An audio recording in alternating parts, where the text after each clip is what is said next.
So good afternoon, everyone. We're here with Trevor Carmola Jr.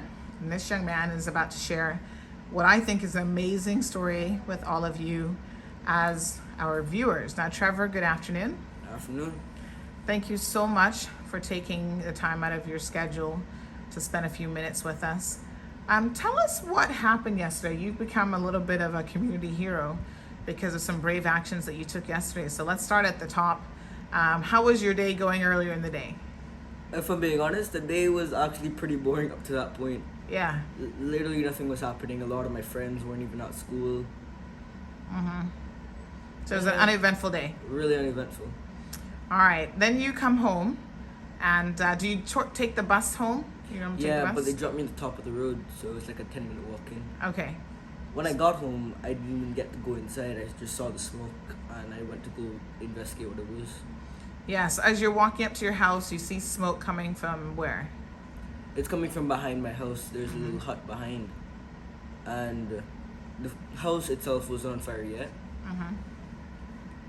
What happened was there was fire in a bush. I don't know how it started. I don't know if the man in the house started the fire in the bush, but the wind was blowing towards the house, and a spark from the bush caught onto the wooden house.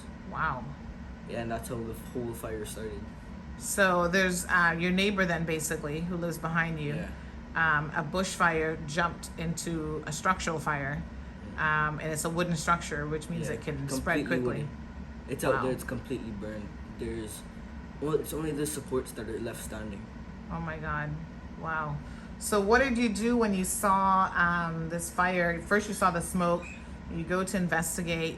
I'm sure you just dropped your school bag and everything.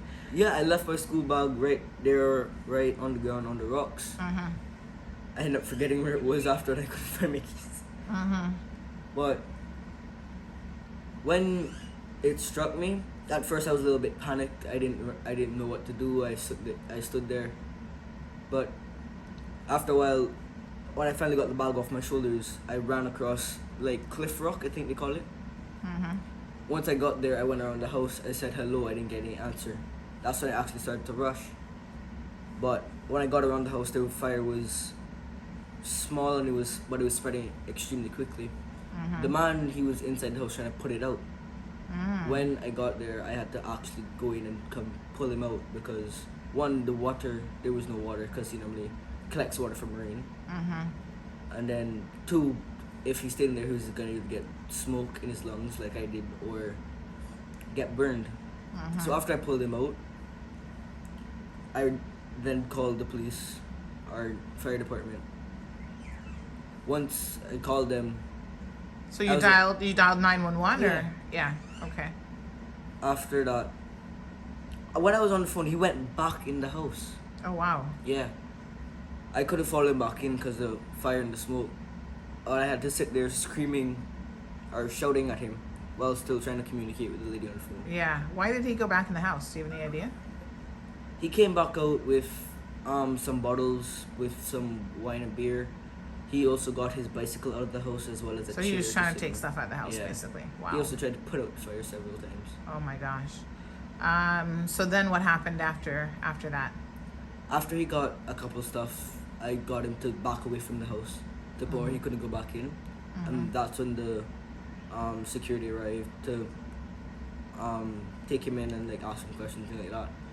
Shortly after, the fire department arrived and they ran the hose through my house or through my yard to the back, and everyone in the neighborhood came around to see what was going on. Wow. So they were able to successfully extinguish the fire at that Yeah. point. And we're going to walk back there to see how extensive the damage is. But as a result of your bravery, I'm sure that you saved this man's life.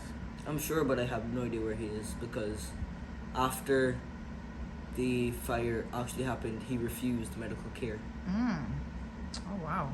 But you needed medical care. Yeah, he was definitely there longer than I was, and Yeah. I had to go into hospital for 1.5 days. I can only imagine what he's going through right now. Wow.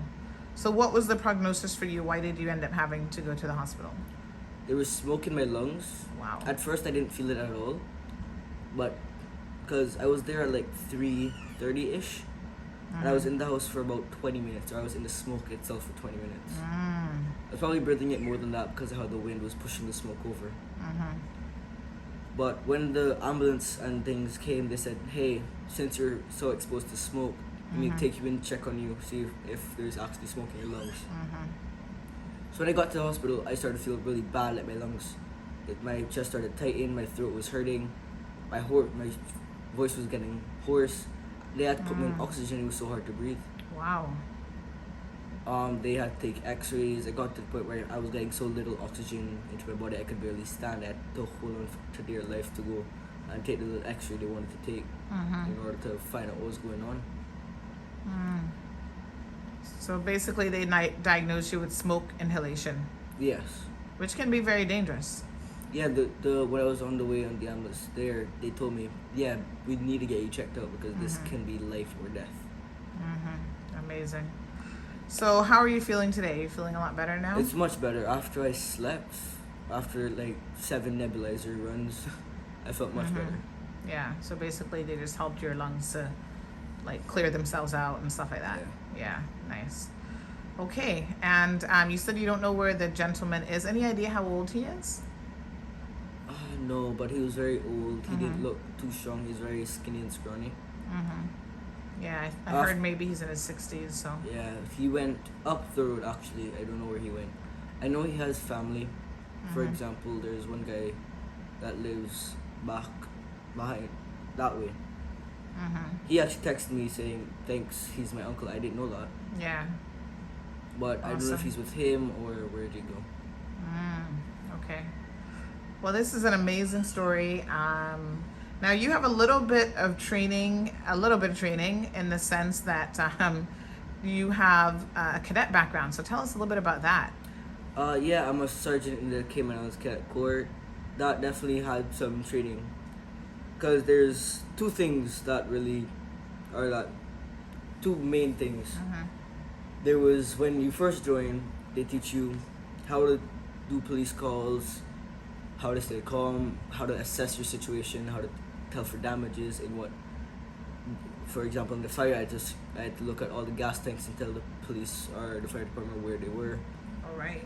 And the second part was human body rescue, which I don't think our current cadets have done that yet, but all of our NCOs, like our non-commissioned officers, we have all, in a sense, done something to say, hey, if a situation arises, we are people that can help rescue someone, to secure areas, to get people out of like, burning buildings.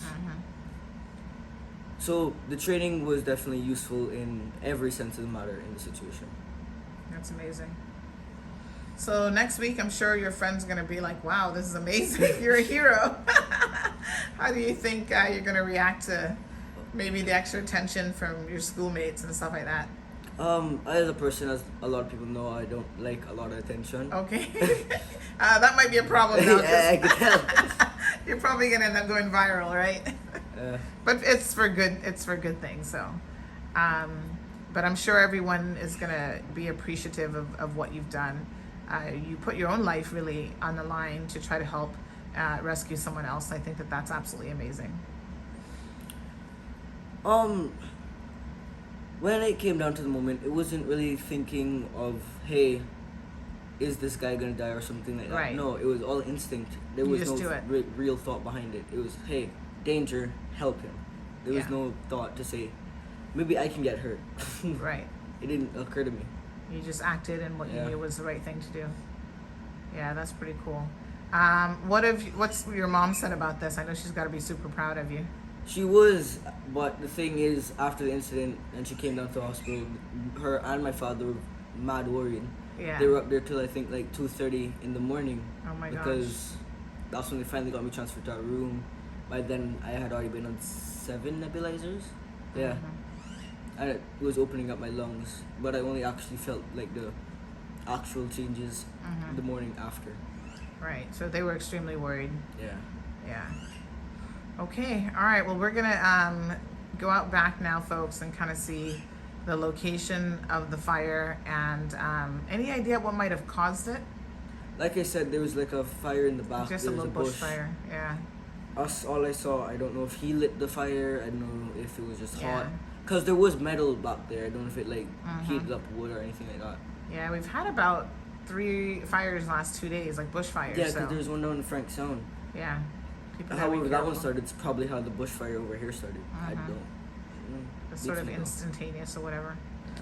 Okay, all right. So we'll go in the back, folks, and we're gonna check out exactly what happened out in the environment. Alright, so when I actually came out here, I was walking from school. I just came up my driveway. I saw the smoke out back. I ran through here. Admittedly, I tripped up on this. Nearly bust my head. Oh my gosh, yeah. Gotta be careful. But Wow. rock back here, I had to run across to try and get to the house itself. I was nearly burnt. So this is very rocky terrain that you had to go through all of this. Wow. It's almost like a hike to get through this area. Again, cadet training helped with that too. Yeah, for sure. So where did the bushfire? What do you think it was here, or No, it was in the behind back? house, yeah. Oh wow. Because the fire itself caught on the back door. Oh my gosh, that place looks pretty bad. Let's see how close we can get without tripping ourselves. But I yeah, can bring the camera closer. yeah, this is pretty. This is very rocky. It's more stable to come around this way. To go that way? Okay. Closer to Let's see. Yeah, this is rocky terrain, folks. This is like proper bush hiking here.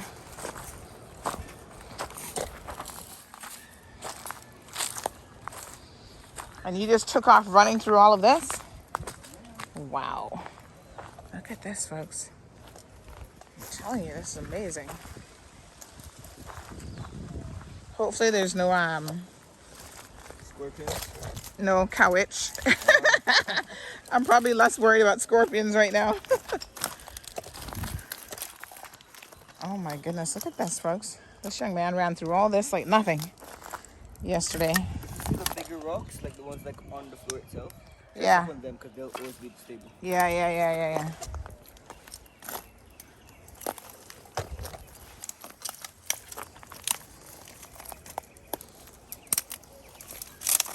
Okay, so you ran all the way through here. Whoops. Careful. Yep. Might need to rescue me after all this. And then, wow. That house looks like that's completely burnt out. Yeah. Oh my goodness. I'm going to zoom in so you guys can see that. Wow. So you saw the fire towards the back of it? Yeah, the fire started at the back. As you can probably see, the whole back wall is gone. Mm-hmm. Oh my goodness.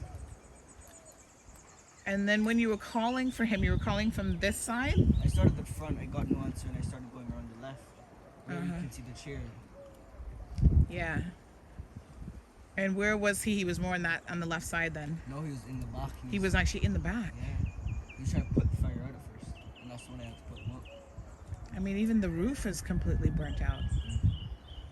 That's crazy. I see a little pot there. So it looks like he's lost everything. I don't see anything in that structure I guess that's why he's gone somewhere else, because there's nothing there for him to stay for, really. That's so crazy. Oh my gosh, I hope he's okay. Wow, thank you so much for the story. I mean, this is just an amazing story, I think. Wow. Hopefully he can rebuild his little house, right? Of course. Yeah. All right, folks. Trevor, you're a hero in my book. For sure. Just listen. What you did, I mean, this is amazing. When I see this structure, I'm in awe that anybody survived that. That could have definitely been a very different situation. So thank you so much. Yeah, awesome. All right, folks. Thanks again for tuning in for another segment. This is The Pulse, where we keep you updated with everything that's going on in the community. I can still smell all the smoke from that fire, actually, so I'm sure Trevor's lungs were not appreciating what he went through yesterday, but I'm so glad that he is feeling better.